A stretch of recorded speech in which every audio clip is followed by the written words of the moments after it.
Hey guys, we are going to start to talk about elements.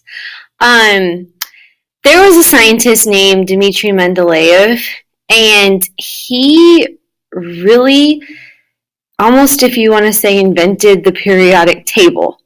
The periodic table is, and I'll show you in a second, is this big table where all the elements on Earth are found. We're going to talk about what an element is in a second, but before we even get to that point, let's backtrack a little bit. We're in the unit that's all about matter. We're in our chemistry units. Units 1 and 2 are all about chemistry. If we start with this slide, matter, it's everything around us. It's anything that has mass and takes up space. We know that there are 3 stages of matter, and I'm sure you learned about these in elementary. We have solids, liquids, and gases. One of the easiest examples is water, because water is a liquid, but then it can be transformed into ice, like a solid, and then it can be evaporated into the atmosphere and turned into a gas, per se. So let's kind of break that down really quickly. So if we talk about a solid, you can kind of see that the molecules, those little circle areas in here, they're really connected in a definite shape. We can see that. And then it gives that solid its shape. They're tightly packed together. So then when we move to a liquid, they're very free-flowing. There's space. Hence the reason you think of a liquid, free-flowing and a lot of space. When we talk about a gas, there's going to be lots of space. These molecules are everywhere, kind of free-flowing, lots of space, just no definite shape. It's kind of everywhere. So let's kind of move into an element. An element is the most basic. Okay, it's the most basic on the periodic table. Let's actually pull up a periodic table first. Okay, I pulled up this periodic table, and it's kind of cool because you highlight over it, and it shows you big here, like what each element is.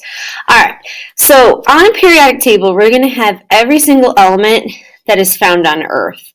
In the next unit, we're going to talk more about how the elements are arranged on the periodic table, how they're grouped and classified, because they're grouped a certain way. They're not just stuck on here, but they're grouped in a certain way. On the periodic table are all the elements on Earth. All these elements are the most basic things. You cannot break them down any further, okay?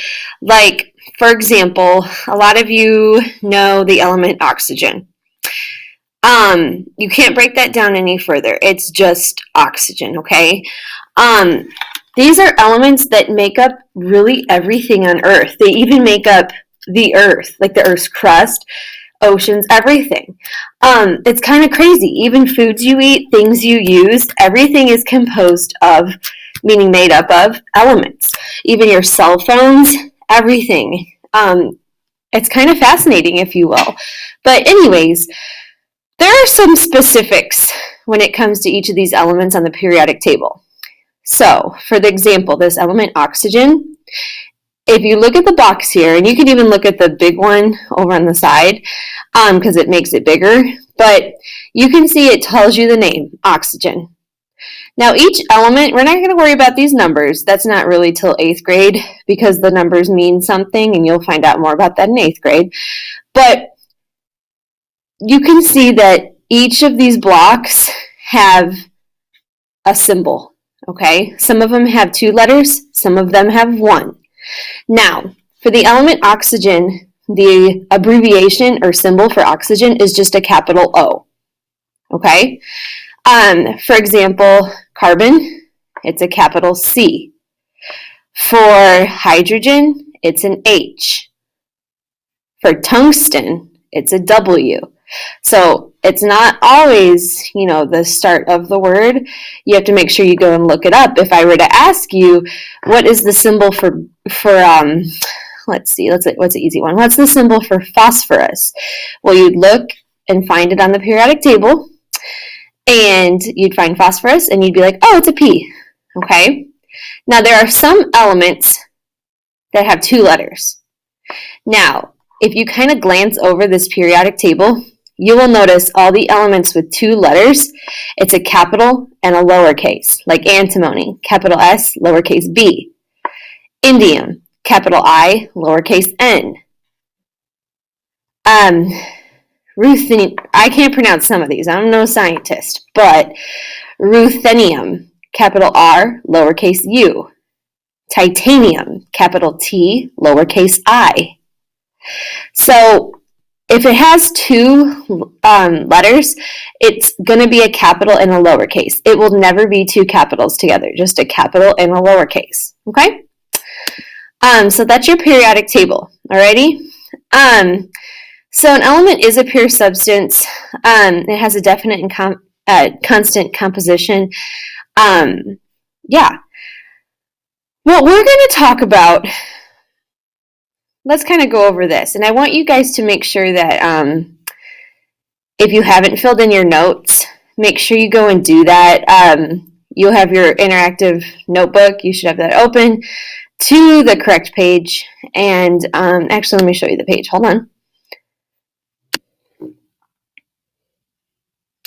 All right, so like I said, in your notebook, sorry, it took me a second to pull it up, but this is the page I'm talking about. So when we talk about what an element is, you could like click on there and type in your notes.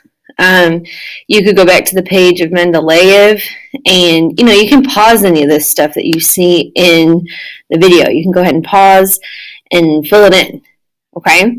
So make sure you get that done. But if I go back to the page we're on about elements, let's go back. Not quite at compounds yet, but we're at elements. So an element, it's a pure substance that cannot be broken down into any other substance. Just like I showed you when we looked at the periodic table. It's the simplest it's going to get. All the things that we use on Earth really are made up of elements, okay? But when it's found on the periodic table, it's so simple, it's not going to get any more basic than that. For example, on the periodic table, gold, the abbreviation or the symbol for gold is capital A, lowercase u, all right?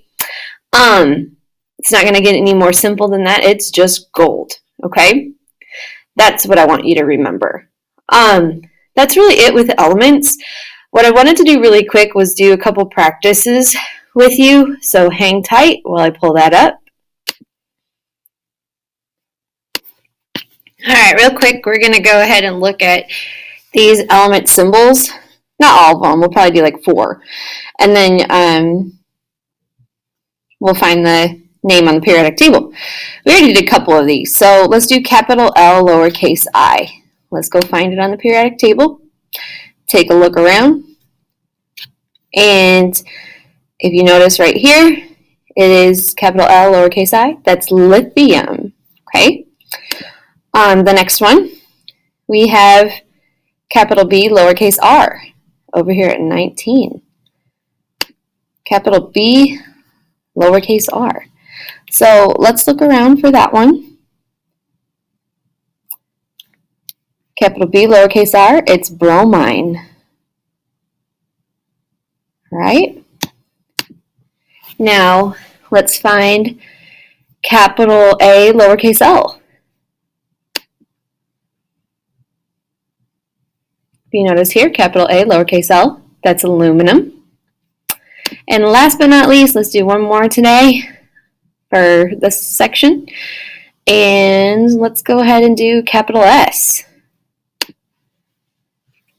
If you notice on the periodic table, it's going to be sulfur. All right. In this section, we are given the word, and we need to write the symbol. So let's start with osmium. See if we can find this one. Smack in the middle here. So osmium, the symbol you'll write down is capital O, lowercase s, and make sure you do a capital and a lowercase. When you write it, if for whatever reason it looked like two capitals, you would get it wrong. So make sure that you do capital O and then a lowercase s, okay? All right, how about iridium? Let's go ahead and find iridium. Now, a lot of kids in the past, their eyes, kind of messed up on them, and that's indium, it's not iridium. So it's not that one. Right here, smack in the middle again, iridium, and you notice it's a capital I, lowercase r. So that's what you would write down, essentially. Let's do one more for this section. How about barium? Right there. So if we go here, barium, let's see if we can find it. Right there. And it's capital B, lowercase a. Alrighty? That's really it for elements. Our next section will be all about compounds.